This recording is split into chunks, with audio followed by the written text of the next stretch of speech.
আসসালামু আলাইকুম। আশা করি সবাই ভালো আছেন, সুস্থ আছেন। আপনার আকাশ অন্ধকার হয়ে গেছে।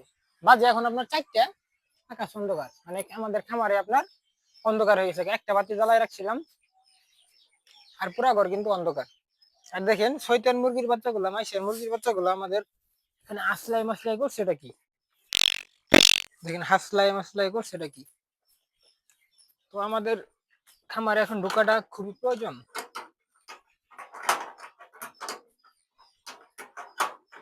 দেখেন এক হাত দিয়ে তালা খুলতে পারতেছি না। খামারে আপনার পুরাই অন্ধকার হয়ে গেছে।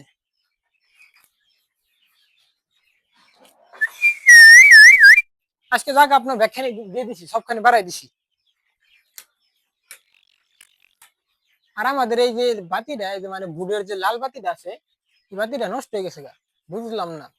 নতুন বুট লাগাইলাম, এই বাতিটা আলো দেয় না। এই যে খাবারের পাত্র উল্টাই দিছে, খাবারের পাত্র গুলা দড়ি দিয়ে বাইন্ধে দেওয়া দরকার, নাহলে তো আপনার খাবার পাত্র গুলো উল্টা দিয়ে দেখছেন খাবার খাইয়া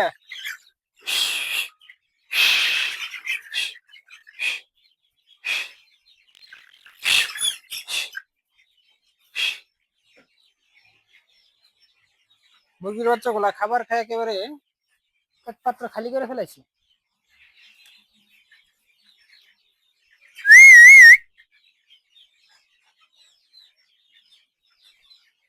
তো আমরা মুরগির বাচ্চা গুলো ঠান্ডার ওষুধ খাওয়াইলাম, আপনার হবে হইলো 12 ঘন্টা।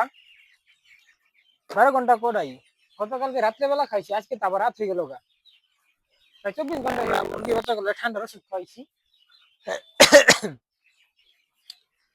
তবে এখন মুরগির বাচ্চারা যে হাঁচি মারছে একটু কম শোনা যাইতেছে, দেখা যাক। আর 24 ঘন্টা ওষুধ খাওয়ানোর পর কেবল একটা হাঁচি দিল। 4 দিন পর্যন্ত আমরা আমাদের ঠান্ডার ওষুধ খাওয়াবো, তারপরে দেখা যাক আমাদের মুরগির বাচ্চাগুলো ঠান্ডা ভালো হয় কিনা। যদি ঠান্ডা ভালো হয়ে যায় তাহলে তো ভালোই, আলহামদুলিল্লাহ। আর আপনার আমরা মুরগির জন্য আজকে খাবার নিয়ে এলাম, গ্রোয়ার খাবার। খাবার বস্তা আমার ঘরে, খাবার বস্তা খামারে আনি নাই। তো একটা খাবার বস্তা নিয়ে আসা করি, মুরগির বাচ্চা খাবার খাই ফেলাইছে, খাবার গুলা দিয়ে দিই। আর আপনার দেখেন আমার ঘর কিন্তু আপনার ছোট না, আপনারা মনে করেন ছোট। 300 মুরগির বাচ্চা কিন্তু ঘরে আপনার কিছুই না, এক সাইডে গেলে গা, আর এই পুরো সাইড কিন্তু খালি থাকতেছে। তারপরে এবার আপনার এই ঘরের মধ্যে 600 মুরগি পালন একটু মানে কুচাকুচি হইলে চিপাচিপি হইলে সমস্যা নাই, আপনার এই যে বাঁশ বাইন্ধে দিব, ওই পাশ দিয়ে বাঁশ বাইন্ধে দিব, যাতে মুরগির বাচ্চাগুলো উপরে উঠে থাকতে পারে। এই ঘরে আপনার 600 মুরগি পালার চেষ্টা করব, ঠিক আছে? 600 মুরগি পালা যাবে। মানে এইগুলা মুরগি তো আপনারা তো দৌড় করার কোনো প্রয়োজন হয় দেখেন না, খাবো দাবো, মানে খাবার পাত্র মানে উঠে খালি খাবার পাইলে হয়েছে। 600 মুরগি না হলে 500 মুরগি আপনার খুব সুন্দরভাবে পালন যাবো। এই ঘরের মধ্যে আপনার 500 মুরগি খুব সুন্দরভাবে পালন যাবো। তো আপনাদের সঙ্গে আর কথা না বলে আমি আমার ঘরে যাই, এখন খাবারের বস্তা নিয়ে এসে আমাদের মুরগির বাচ্চাগুলোর খাবার দিয়ে দিই। সবাই আমাদের মুরগির বাচ্চাগুলোর জন্য দোয়া করবেন।